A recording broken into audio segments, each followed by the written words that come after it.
വർഷം 2125. ഇന്ന് ജനിക്കുന്ന കൊച്ചെന്ന് അഥവാ ജീവിച്ചിരിപ്പുണ്ട് അതിന്റെ പ്രായം 100.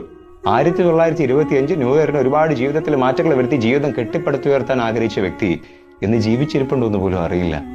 Life is very short. ജീവിതം വളരെ ചെറുതാണ്, വളരെ പെട്ടെന്ന് തീർന്നു പോകും.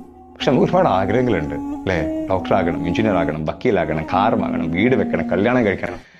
ഇതെല്ലാം നമുക്ക് വേണം. പക്ഷെ ഇതെല്ലാം നമ്മൾ എന്തിനാണ് നേടുന്നതെന്ന് ഒരിക്കലെങ്കിലും നമ്മൾ നമ്മളോട് ചോദിച്ചിട്ടില്ല എങ്കിൽ മരണക്കിടക്കയിൽ കുറ്റബോധത്തിൽ കിടക്കുന്ന ഒരുപാട് ആളുകളുടെ പോലെ നമ്മൾ വായിപ്പോവും. എന്താ അവരുടെ കുറ്റബോധം? എന്തിനായിരുന്നു ഞാൻ ഓടിയത്? എന്തിനായിരുന്നു ഇതൊക്കെ ഞാൻ നേടിയത്? ജീവിതം ഒരിക്കൽ പോലും ഞാൻ ആസ്വദിച്ചില്ലല്ലോ എന്നുള്ള ആ കുറ്റബോധം. അതിലും വലിയ വേദന ഇല്ല bye. Please understand this life is all about experience ചെയ്യാൻ പഠിക്കണം.